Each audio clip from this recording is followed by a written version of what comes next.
think I'm going to get started. What do y'all think? I mean, we'll get started and then you go get prizes and then life is good, I think, for the most part.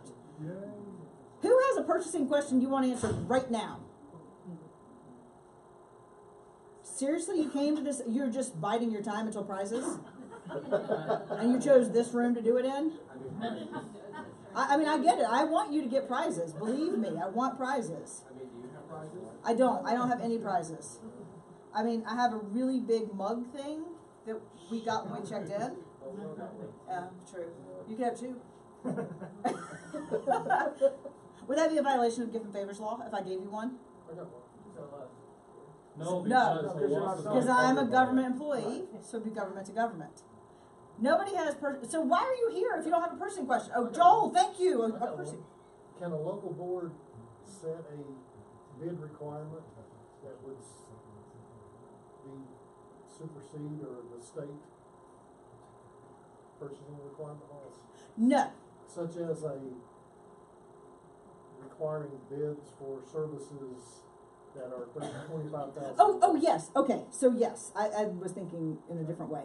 So Joel's question was, can a local governing board set, shall we say, an arbitrary rule that changes the bid threshold where you would have to go out and get 3 formal bids or use formal bid procedures for something that would normally not qualify, like a $20,000 purchase.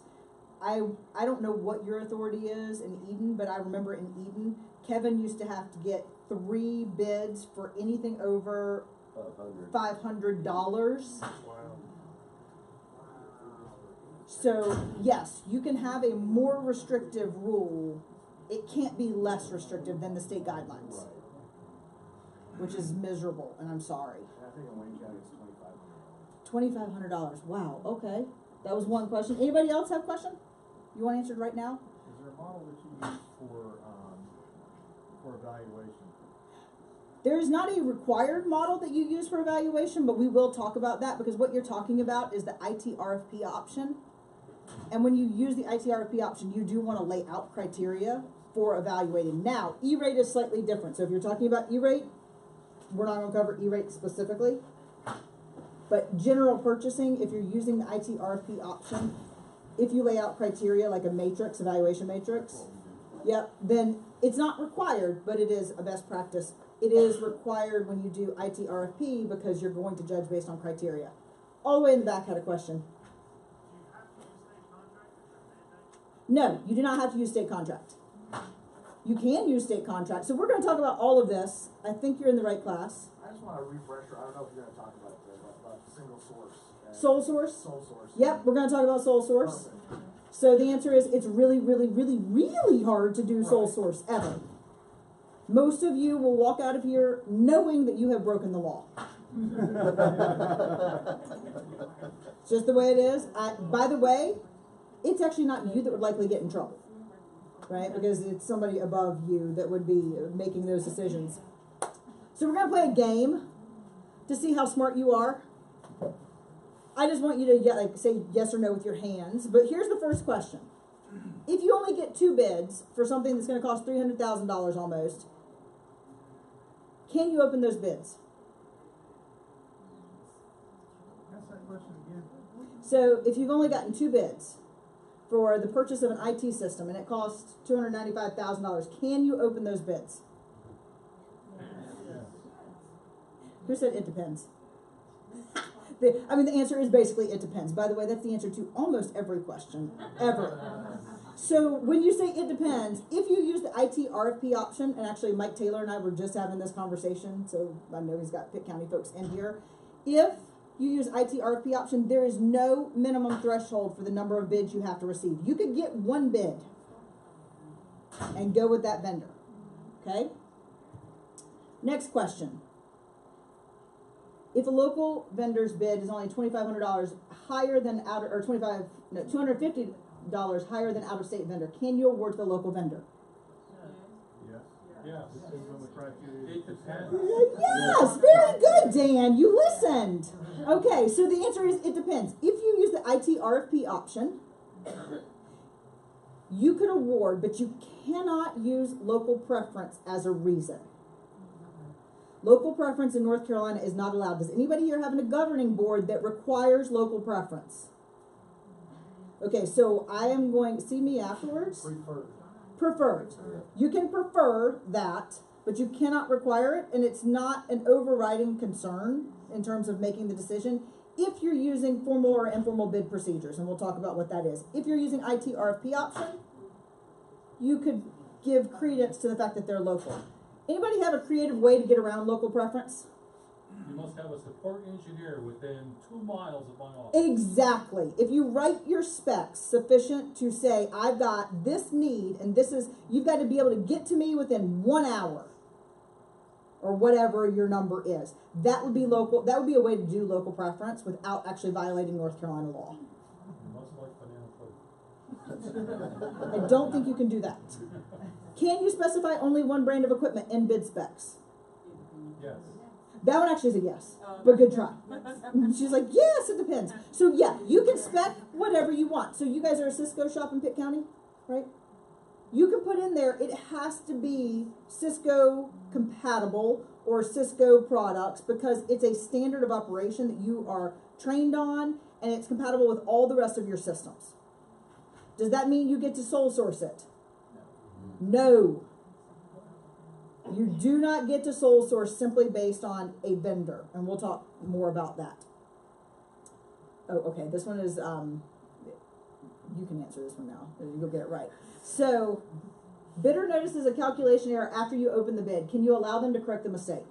No. It depends, right? If it is a 10-cent error, nobody's gonna freak out about a 10-cent error. If it is a $100,000 error, no way. You could not let them correct that, right? So you don't want to get in that space either. Do you need to just look at whether or not that error would have put them higher? Yeah, you would want to evaluate what the impact of, 10 cents probably wouldn't be enough. I'm going to recommend that we always use ITRP option, in which cost is not the overriding consideration. And I'll talk about why I recommend that in just a little while. But what about this one? If a vendor asks you to keep bid documents confidential after the bid opening because they're proprietary, can you? No. Certain types. Certain information could be kept confidential if it is a true trade secret. What is a trade secret? Confidential model that the vendor has created. Yes, it's their intellectual property, right? So everybody always says Coca-Cola's recipe is a good example of a trade secret. If the vendor pricing, by the way, is never going to be trade secret. Does that make sense? How many of your vendors send you bid proposals with the word confidential, proprietary, do not release? So I have an opinion on this. This is not like a legal opinion. This is just my gut on this. And I want to say Todd, didn't we work on an Ashe County RFP a long time ago? And it was one of the things that we included in the body was if you mark the entire document confidential, we won't even consider you. That works real well. And it forces them, and actually in that document, we even go further and say, if you mark something as confidential, proprietary, or trade secret, you must justify using the general statute why it meets that requirement. Okay. Anybody have questions on those before I go in further? So what happens if you have, like you want to bid something like from Cisco, and they have, like the first person you ask for a quote from usually gives you the best price because they're locked in. Because they've locked in with Cisco. Yes, this is the problem with that model. How do you get around that? Because You use the ITRP option. The ITRP option is the answer to everyone's dreams. I mean, maybe not. So But then other vendors, so you got vendor 1, 2, and 3. I will tell you, and I can't remember who it was. It was in Helen's class, I swear. Who was it that said that they contacted the actual manufacturer, like a Cisco or a Dell, and said, don't give that lock-in rate to any one vendor. We're going to put this out, and whoever we select should get that lock-in rate. Somebody in our class talked about that. I actually had to do that with buying Barracuda. Bids coming in Because it does, it gives an unfair advantage to whoever locks in. I know Dell does it, Cisco does that, they all do that. And so they actually called the manufacturer and told them not to do that. They called their rep and said, don't let them register, it's called registering a job. Don't let them register the job until we have awarded the contract. Right, make them compete, and then we'll work on that. Okay. This was Joel's question, actually, in a slide. So there's federal law that governs particularly federal grants. That's the Grants Management Common Rule. Then there's state law, and then local policies actually fall within that. And so what you're actually looking at is which one is the most restrictive. So if the most restrictive is your local ordinance that says Port Taylor and Eden has to get 3 quotes on anything over $500, then that's Port Taylor and Eden's requirement, because that is the most restrictive of anyone's ever, from what I can tell. Okay. What constitutes a contract? Is a handshake a contract? It can be. Is a text exchange a contract? It can be. There are plenty of times where we engage actually in contracts and we don't even realize it. So you have to have an offer, you have to have acceptance of the offer, you have to have consideration, and that equals a basic contract. So all of these things are contracts. Using a credit card or a P card is a contract.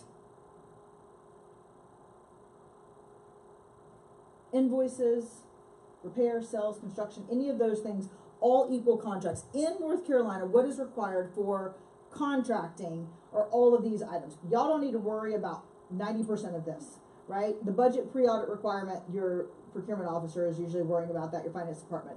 Authority.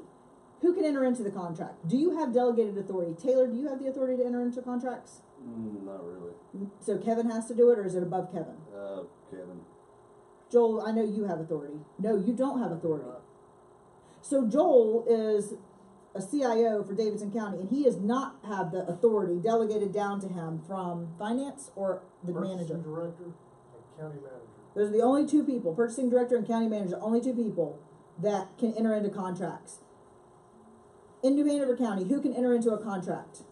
Helen. So it's based on threshold? It depends? I like that. She was like, it depends, right? Right, so the smaller the amount, the more people that can enter into that contract. Can you use a P card? Yes. So you can enter into a contract. It's just a weird way, right? When you think about that. Okay, interesting. What happens if your contract does not meet one of the requirements, either proper procurement procedures, you don't have the authority to enter into the contract, etc.? You're not compliant. It actually invalidates the entire contract. It makes a contract void,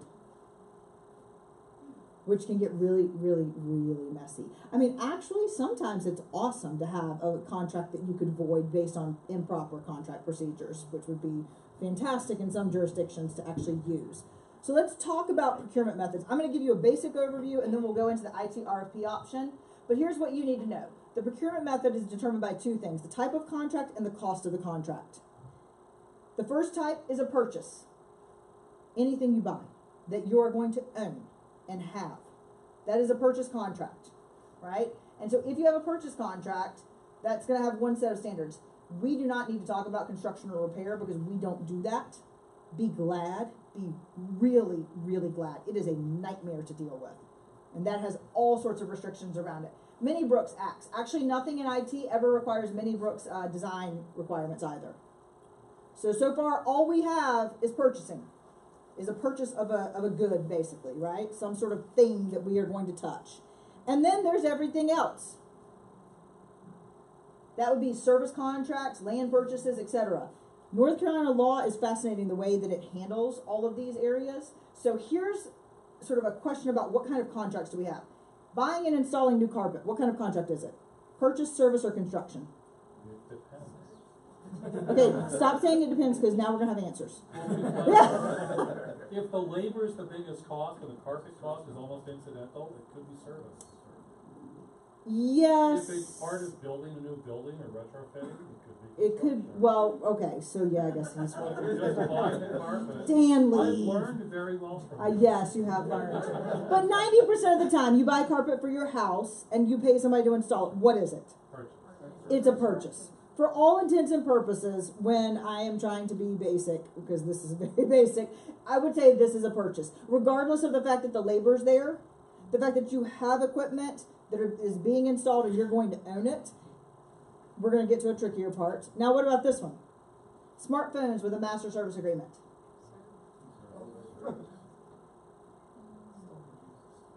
Service, because it's the monthly plan that actually. Exactly. It's the monthly plan. The phone itself is probably not really worth all that much. I mean, maybe the new iPhone is. But by and large, that master service agreement, you're signing up for an agreement that's a service contract over time.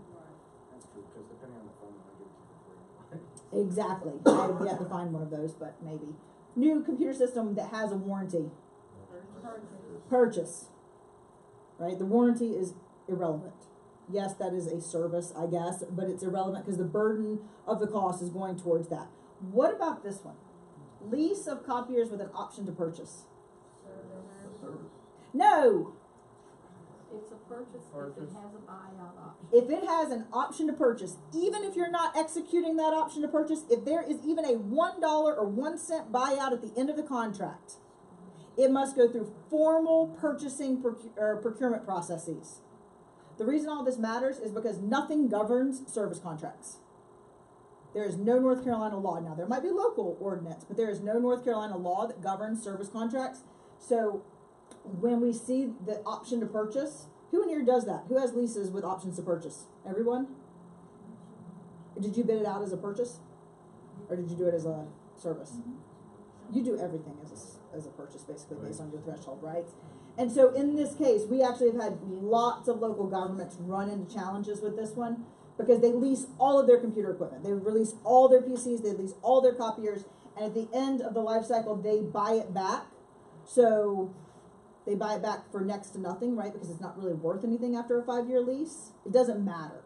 The fact that you have the right to buy it back, even if you don't exercise it, makes it a purchase contract because it means you're going to own the title. That's the way I think about it. I get the title of it at the end of the process.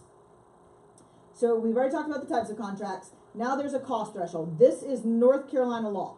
Again, we don't have to worry about the $500,000 formal construction process.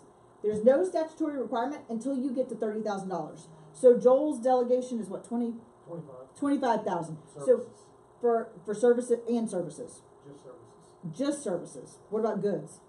You use the 30? Use that one. Okay. Follow the state.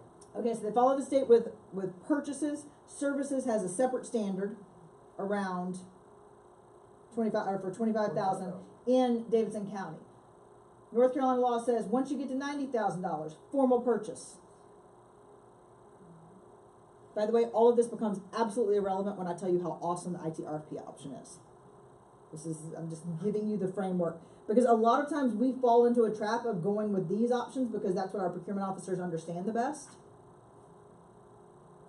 It is miserable to go through some of these experiences. Mike Taylor and I were just talking. He said, well, it's going to be over $90,000. Do I have to use formal bid procedures? Do I have to follow? And when I show you what formal bid procedures are, you don't want to do that if you can possibly avoid it.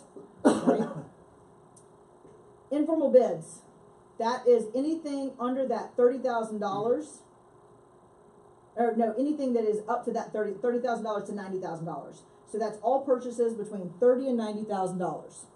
I'll show you what the requirements are in just a second. Formal bid procedures go up above $90,000, and we're going to assume we're going to skip construction because if it's over $500,000, then it falls into a different requirement. We don't have to do QBS for anything, which is excellent. None of us are doing that surveying, architect, engineering kinds of work or P3s. One slight comment on P3. P3 is a public-private partnership. It's where both parties go in and they joint fund an effort. Has anybody done that for broadband? And yes, I will take your question. Nobody's done it for broadband. Good, because I don't want you to get caught with a P3 problem. Yes?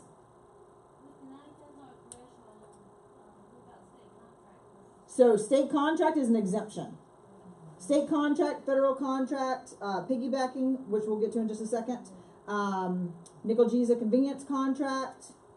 I'm trying to think of any other ones, or any convenience contract, or group purchasing. We call it convenience contract, group purchasing contract. Sole source. would be another exemption that we have. ITRP is actually kind of like an exemption. And so that's what this one is. ITRP is only allowed for IT procurements, and it's good for both services and purchases. So it's goods or services. You can use it for either of them. So here is the world's worst slide that my friend Norma Houston put together, and God forbid she animated it, and I was too lazy to stop that. Anything up to 30, no method required. That means I could just go buy it, except when I live in Eden, and if it's over $500, I have to have 3 quotes. Right? What'd you say? Or Fayetteville, which is kind of crazy. Informal bid, which has a standard that I'll show you in just a second, is up to from 30 to 90, and then over 90 is formal bid procedures. ITRP is under the no method required, which is the best day of your life when you see all of this. Again, another horrible slide. So informal bid procedures, there is no advertisement required. So when I tease about Eden having a $500 requirement, that means they can go to Newegg and Best Buy and whoever else, I don't know where you would buy these things from, but they can go there because there's no advertisement required. They can even solicit the vendors themselves. Hey, can you give me a quote? Can you give me a quote? Can you give me a quote? There's no posting required. If it is a formal bid procedure, which is that $90,000 and above, or if your boss or your ordinance requires you to do that, you have to post it electronically or in the newspaper for at least 7 days before the bid opening. Skip QSB or QBS. ITRFP, you have to advertise under General Statute 147 like a formal bid procedure. So what does that mean for Pitt County? Pitt County is right fresh on my mind right now because you guys have this contract that you're getting ready to think through. What I said was electronic posted on your website for 7 days. Done. Right? And then you get all of these benefits. Informal procedures, any form it comes in. It can be a printed off piece of paper. It can be a verbal quote. There's no required amount or a form that you have to use, and there's no minimum. So this $500, 3 quotes, is just completely arbitrary. It's a local ordinance, which is fine. They're allowed to do that. Formal bid procedures. They come in as sealed bids. You have to have a formal bid opening. How many of you have done that before? I'm going to tell you right now, you should not ever have to do that unless you're not in IT. If you're not in IT, then you have to do that. When we jump over, in IT, you use the ITRFP option. They come in as proposals, but you don't have a formal bid procedure where you open them on a specific day, particularly because y'all are usually getting them electronically. Right? The proposal comes in, you're not required to have a formal public bid opening. And the reason is so interesting. I know I'm supposed to stand beside this. I'm just going to talk really loud since they're recording. So, informal, no required, formal bid opening. Formal requires a bid opening. RFP, not required for a bid opening. The reason is that the minute you do a formal bid opening, that becomes a public record. The IT RFP option allows it not to become public until you've decided to award a contract. The state of North Carolina routinely gets in fights with vendors who want to see copies of all of their competitors' proposals.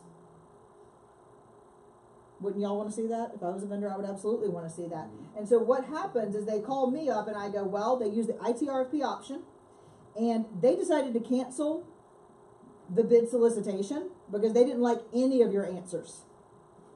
If you cancel the bid solicitation, you never have to make any of those items public. Board approval is not required for IT RFP or the informal bid procedures. It is required for formal bid procedures. The biggest difference, the reason I say that the IT RFP is such a good asset for IT folks, is because of the standard of award. Both formal and informal, if you use those traditional procedures, require you to go with the lowest responsible bidder. What does that mean? That means the cheapest. That's that $250 for the local vendor versus the out-of-state vendor. When the local vendor is $250 higher, you would not be able to, under a formal or informal bid procedures, to go with the local vendor. Does that make sense? If you use the IT RFP option, as long as you lay out the criteria like Dan explained, within 1 hour of getting to us with a level 3 engineer or whatever it was, then you go with the criteria set that you have laid out in your RFP, which was the question that Franz also had around a matrix that we evaluate them based on. Now, I think this might actually be Kathy's brilliant idea. Wake County, in my opinion, does this really nicely.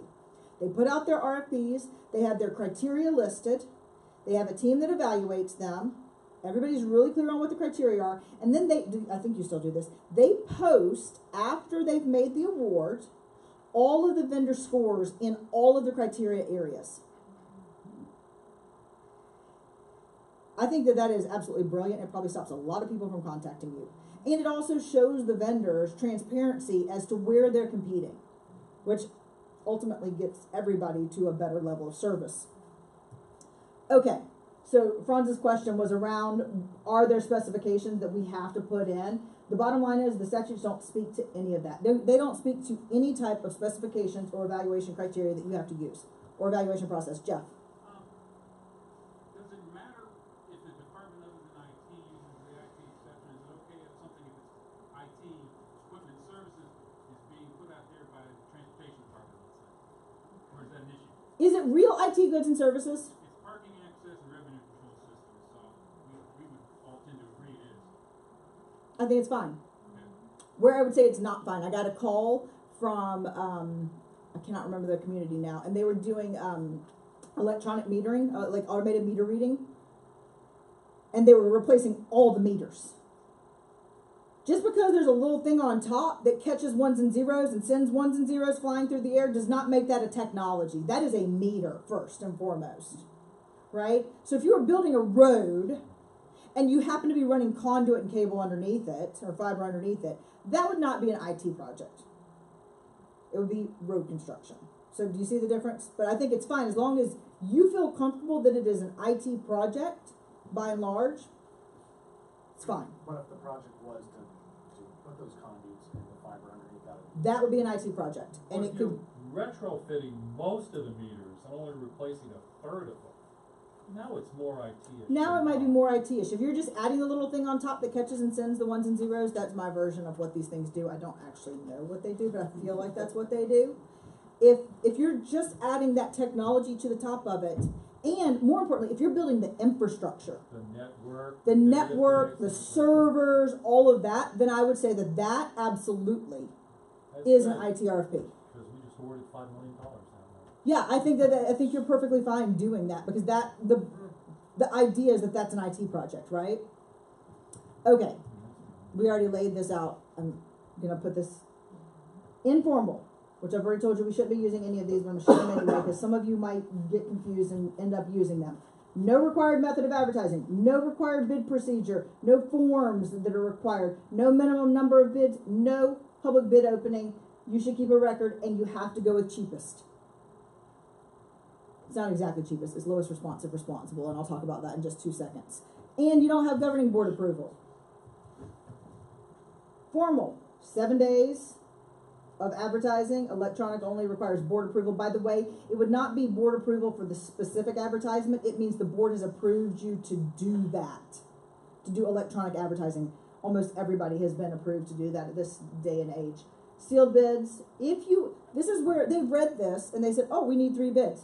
Literally, it comes from a construction mandate. It has nothing to do with anything else that we're talking about. We don't do bid bonds. The public bid is opened in a public format. And you have to go with cheapest. Again, governing board has to approve it. Here's what a lowest responsible bidder is. This is where it comes out of the General Statute 143, and it lays out what that looks like. So, you have to be cheap, meaning the cheapest person out of the group that's applied for this award. It has to be responsive, meaning it meets the legal requirements that you've laid out and the bid specs.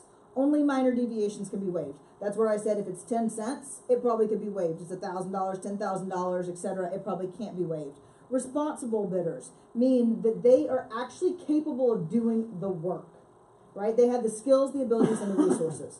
So, if Joe's Lawn Care Service puts in a bid to service your network or to install conduit and cabling, do you have to go with them?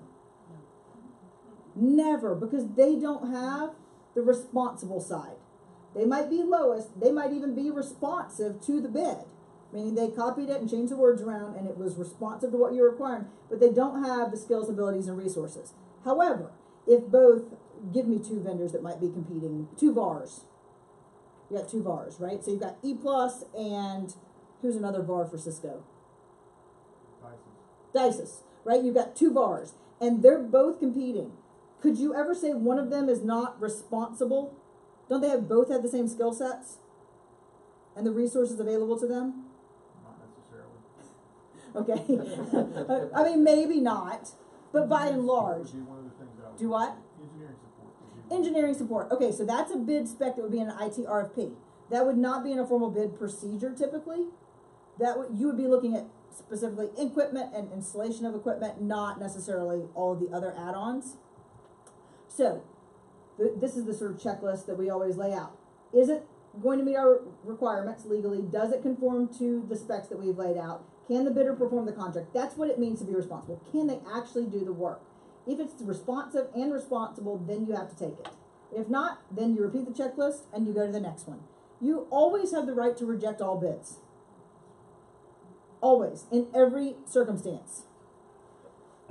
I've already told you this, but in terms of public inspection, if you use the ITRFP option, none of those bid proposals that have come in are actually public records until you've awarded the contract. This is really important for your vendors. It makes them have a level of assurance that I think that they want and need. I don't think they should mark everything confidential. So let's talk about the good stuff. The ITRFP option, which I've already told you has no requirements to it. You can use it from $0 to $1 bazillion.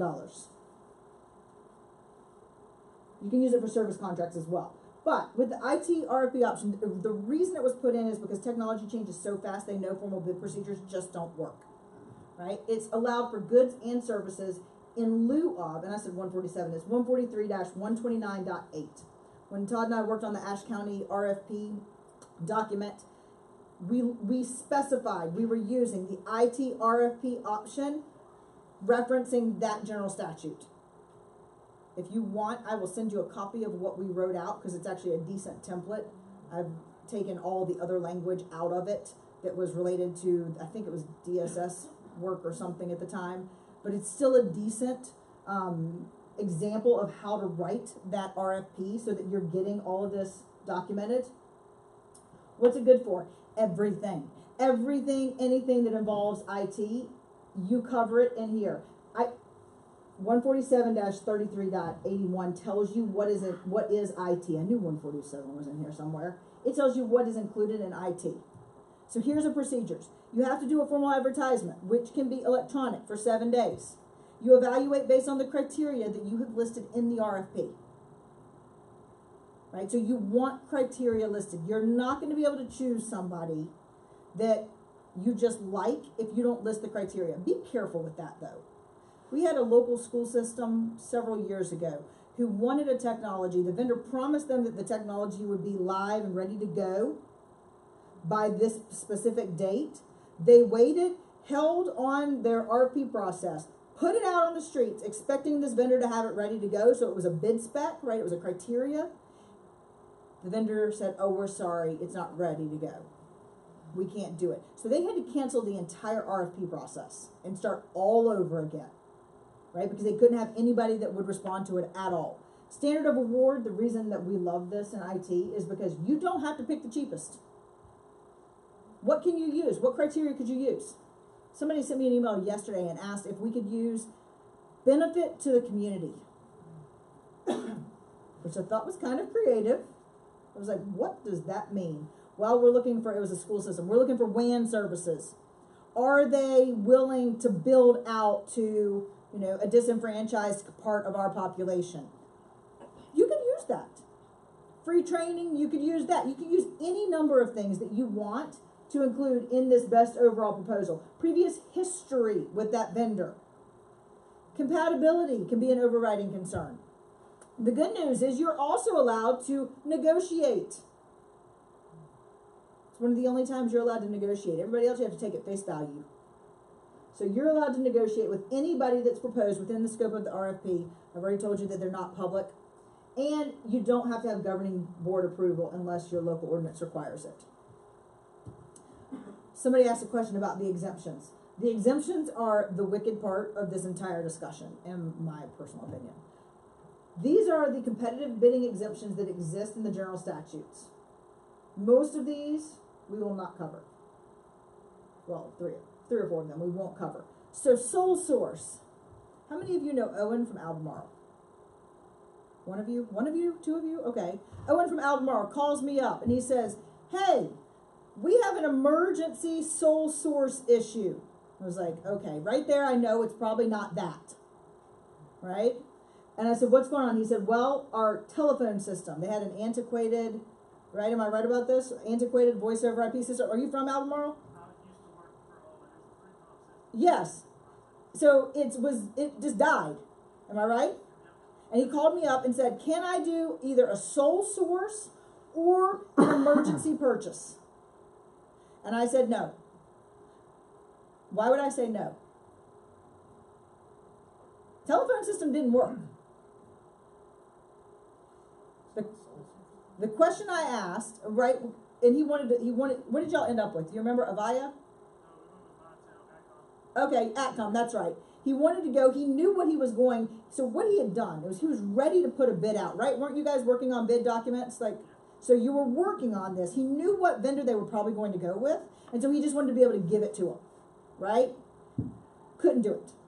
Had to figure out a creative way to get around it. A sole source, number one, it means that you only have one source of supply. So Cisco is a good example of what is never a sole source. Lots of people sell Cisco. You cannot sole source Cisco. Because what you're actually doing is sole sourcing the VAR, and you can't do that. That would be like sole sourcing Ford. That's a spec in a bid. It is not one source of supply. However, what could you sole source? Think of something in IT that you could sole source. Apple. No, that's a spec. Can't sole source Apple. You can buy off state contract or other contracts, but you can't sole source Apple.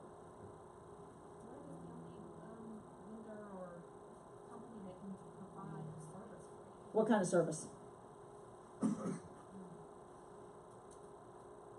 on your requirements. A custom software, that's customization's a service, so it doesn't ever have to go through any of these rules. Services don't have to go through any of these rules. So the one I would use is like your radio system, like a Motorola radio system. You could sole source that most likely. It's hard, but you could probably do it because competition is not available. Motorola is what you have. There's a standardization or compatibility that's an overriding consideration. Competition's not necessarily available. You do have to get board approval. It is almost impossible to sole source. People sole source all the time and it's completely illegal. But nobody gets caught. I mean, right? We do it all the time. I actually have someone I respect a whole heck of a lot who told me that they sole sourced to NWN.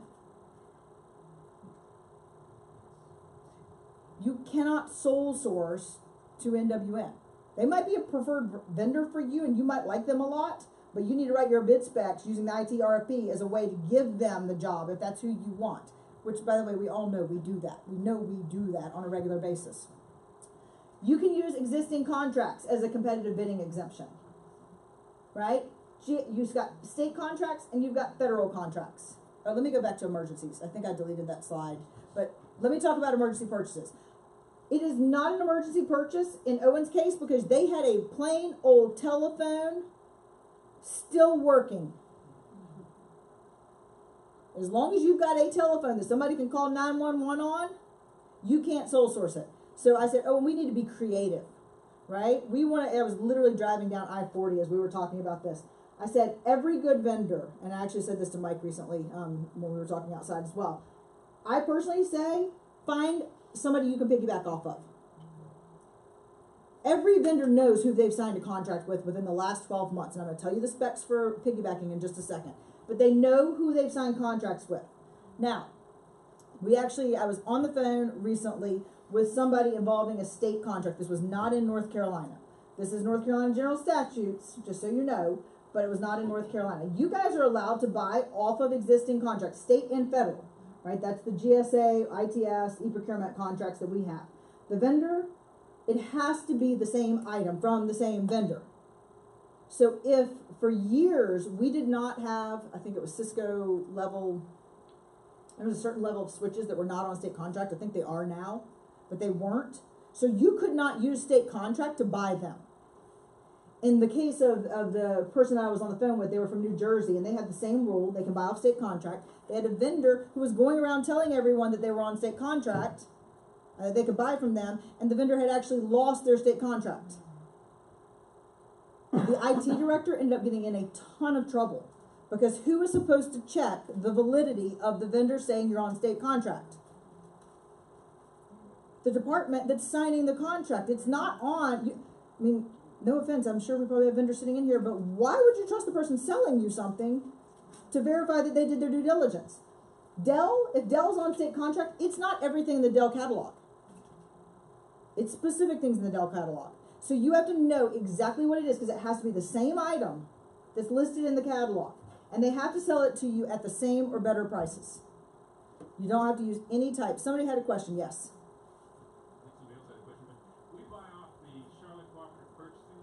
That is different than the state or federal contract. Okay, because we noticed, like say Dysis has pretty much their whole line in there at a fixed discount on their pricing. Yep. To verify the validity of that. So if that is listed with the Charlotte Cooperating, right, is CCAP is what they call it. If they have it listed and you're going through the official process of using CCAP, you can buy off of it. By the way, it doesn't stop you from negotiating down on the price. What they say is the price or the discount that is part of that contract, you still can negotiate below that. There's nothing that prevents them legally from going below that. Piggybacking, I mentioned a second ago. Piggybacking is for formal purchases only. So that's number one. So that's where you're buying equipment. Same item, same vendor. You can only piggyback off of a competitively bid contract signed within the last 12 months. This is what everybody gets wrong. 1 year. Not an extension, 1 year. So you can only piggyback off of that 1 year contract. Same or better pricing. What you were talking about, actually that's not what you were talking about. The purchases from other governments where you buy directly from another government. Most people are doing it through gov deals. I saw something on the listserv about that the other day. Group purchasing procedures or programs is what you were talking about, Jeff, right? That's under General Statute 132 or 143-129 as well. It lays out that you can do it for any type of purchase, essentially. We have one with Jacksonville that they're the sort of master holder of the contract. Sometimes we call it the Nickel Giza convenience contract as well. And it's for Cisco equipment. There's the US ETPA, there's the CCAP, there's the WISCA, there is PEPM. I mean, there's thousands of these out there. PEPM is actually got great educational pricing if you're a K-12. I find PEPM to have better educational pricing than almost anybody. We can actually add language into any contracts that folks are doing so that it meets these competitive bidding requirements. I know when we did the, I cannot remember what vendor it was in Cabarrus County, but we actually wrote the language in so that other people could buy off of that contract if they wanted to. So we are allowed to do that. Using these group purchasing group purchasing programs actually is much better for you because there's not that 1 year requirement of when it was signed. It's as long as that contract is valid. Used items probably don't matter nearly as much, but if you are buying used items, there's some procedures that you can follow, and you don't have to use competitive bidding procedures. So if you're buying something from some used company, you don't have to go through this process of, by the way, it doesn't include demos. A lot of people try to use the used items exemption to buy demo equipment that was left in their office. That you can't do. So it's not really used per se. Okay, questions? Somebody have their hand up? No, it wasn't. I'm trying to think what it was like for their comprehensive licensing, inspection, and permitting system. I mean, like, I'm dating myself. That was like 10 to 12 years ago. It was when we first started doing the Jacksonville contract, which was probably, 10 to 12 years ago? Y'all have no questions? Seriously? Okay, good, Kathy. Thank you. So So we've been waiting on the state to negotiate the data win contract for over a year. Yep. Come to find out that we can no longer be billed directly by AT&T or Time Warner, well, it was mostly AT&T. Mm-hmm. Okay, so the new requirement in state contract is that you must place orders with DIT. Yep. They'll also do the maintenance, repair, and billing, Yep. alright? So we're not gonna do that, Yep. I don't blame you. alright? So, to get pricing from AT&T and Spectrum, can I just send them both identical spreadsheets with list of addresses and just ask them to fill in the price? So is this a service contract? Yes, ma'am? Yes. And do you have any thresholds related to services?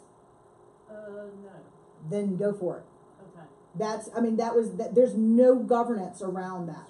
okay. Service contracts, you can just pick one and say, we want you. I don't suggest you do that. Yeah, cause we know the other one will complain. They will. So actually, and that's a great question.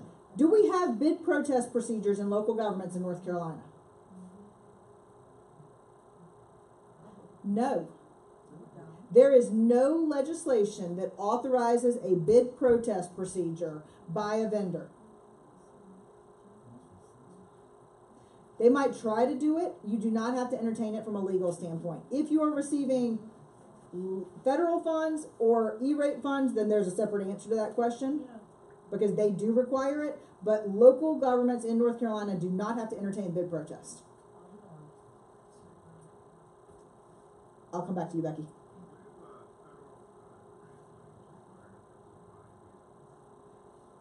Say that just a little louder. In terms of buying vehicles? Oh, federal grant monies, you can use cooperatives like that. What they have is, basically, if you follow informal or formal bid procedures or ITRP options, even if you're using the grant monies for services, you're fine. That's the sort of overarching rule. What you have to entertain is bid protest. But even services under federal grant monies has to have a competitive bidding process, which would be ITRP, formal or informal, depending on delegation of amount. Does that make sense?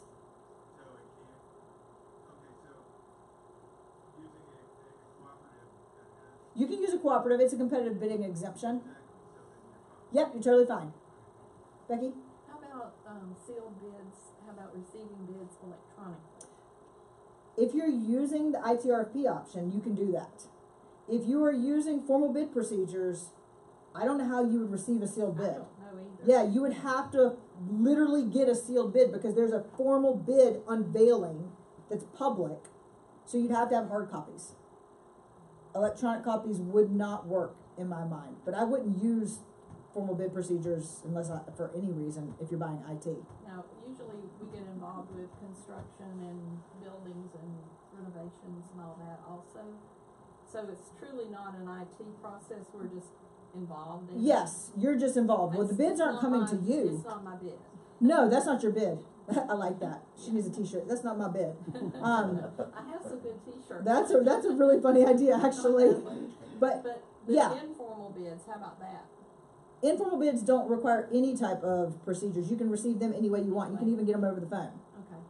Dan, did you have something? And then I'll come to Yeah. you, Travis. So, if I make a mistake and not, fraud or anything like for personal gain, are there any civil or criminal penalties? Nah.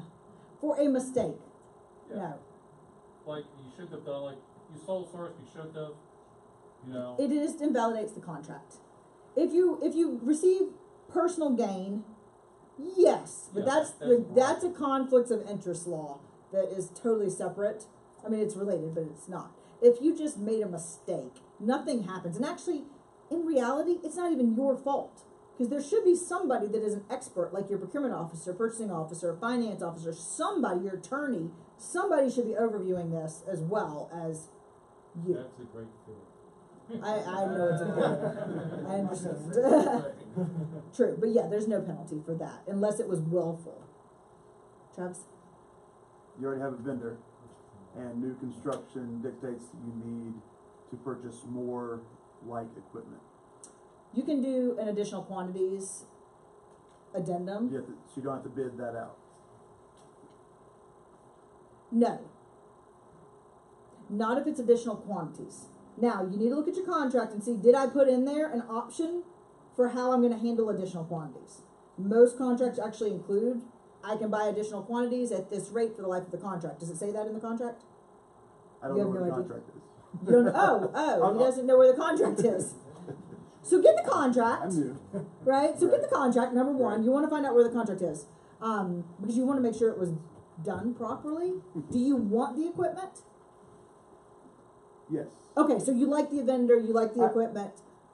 I'm deciding that, but I think so. Okay, Yeah. because one of the things that I would say is that's also an opportunity if you don't love it, right? Right. But if you're just adding additional quantities of a thing. Now, the challenge that Pitt County has is they're upgrading equipment. Upgrading equipment is not additional quantities. Okay. If you went from one software that is owned, let's say I'm going to pick on Tyler. Is that fair? Can I pick on Tyler? Do they own Munis? So let's say I have New World, because they own New World as well, and I am going to upgrade to Munis. Can I simply give them that contract as a contract additional quantities? No. I've got to use some sort, because it's going to be a lot of money most likely, and it's probably a combination of purchase. I'm sure you have local authority that tells you how you have to govern that, whether it has to be competitively bid out or not. But you cannot claim that moving from a tier 2 to a tier 1 software solution is additional quantities. That is like a legit change in quantity or in service or good, right? Upgrading Cisco equipment. You're upgrading the equipment, but you still have to bid it out in some way, shape, or form. ITRP would be the one I would use. Okay. Other questions about that? Did I just confuse everyone? It has to be a like model and like, It has to be essentially the same thing. Right. Right now, if they've upgraded the model slightly, right, they've made one little change, I don't think anybody's gonna give you a hard time about that. By the way, all of you do this all the time. You sign contracts, you buy things off of a contract, and it is no longer the same equipment in any way, shape, or form. I know you do it. You know you do it. I told you you're gonna feel like you broke the law. You probably did. But that's okay because nobody caught you. It's really only breaking the law if you get caught. No, I'm just kidding. Deny, yes. No, this is totally being recorded, I know. I was just teasing about that anyway. I mean, I text and drive, nobody catches me, therefore it's not breaking the law. So that, they can probably take me to jail on. Other questions on procurement? Other than complicating life entirely too much for you. There's a quick one related to Motorola and P25. We just finished an upgrade of our radio system. Yep. With the P25 standardization, some of the other manufacturers, or all the manufacturers frankly, are very aggressive in their stance that you have to entertain our solution because we're all P25 now. And with Motorola, that's the solution we chose during our RFP process, we're buying radios and things off state contracts, so I don't see it as an issue, but we still get some pretty aggressive salespeople. Yeah, welcome to salespeople, right? Like, I mean, I think that that's true. Just like I was having a conversation at the break, Smarsh, y'all have heard of Smarsh, yes. The minute the first news story hit about Mecklenburg County not being able to produce text records, they've come to every one of your shops and your bosses and told you, you must be archiving text records. By the way, there is no law that says that. So let me go ahead and clarify that for everybody. I don't teach, I teach public records stuff all the time. There is no law that says you have to archive it. The law says the sender and receiver must retain the public record according to the retention schedule. That is not incumbent on IT to go buy $24,000 worth of equipment and handle that. By the way, it also doesn't solve the problem when they text on their personal cell phones and conduct public business. So that's a policy issue. So a lot of the vendors say things and they actually aren't even informed by the law. Let me get on a rant for 2 seconds, if you don't mind. When your vendors are telling you while you're walking around, hey, I'd like to take you out to dinner tonight, should you go? Thank you for saying no. If you want to go, you better pay for yourself, right? You can go, but pay for yourself. If you go with them, both of you are guilty of a class 1 misdemeanor, which is a violation of the Gifts and Favors law. I know everybody just freaked out because they got dinner bought for them last night. But what about the fact that the legislature forgot to write special purpose governments into that law? Well, then maybe you're okay. I don't know. Try it and let's see. Let's see how far you go, Dan. Because if anybody's gonna get caught, it's gonna be Dan. I'm just kidding. Other questions? Did somebody in the back? I think maybe that was the last question. If you want a copy of that draft RFP or that sample RFP that Todd and I worked on, you can bring your card to me or tell me your email address and I'll jot it down and I will send it to you when I check into my hotel tonight. Because I think it's really useful. Actually, I'm so glad Todd asked me to work on that a long time ago. One good thing out of Ashe County today. Yeah, y'all all pray for Ashe County right now. Yeah, Martha, if I forget, remind me. Nag me. If you don't know what's happening in Ashe County, we will talk about it at another conference.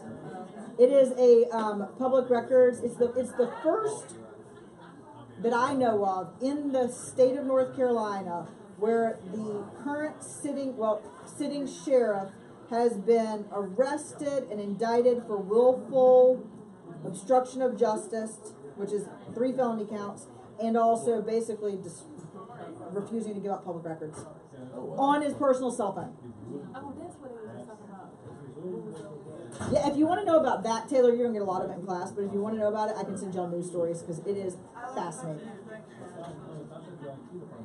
Absolutely. Shane, did I answer your question about whether you, I did not, whether you fall under public records law for North Carolina, right? The answer is yes, you're an authority, so you do fall under the public records requirements. Where can I find out more about it? I will email them all to you. Whenever they write the law, they say, all I don't have a card with me. I'm going to put it on Sakai for us anyway. We have a whole class on contract. I have one question. We are, we had a buy-in for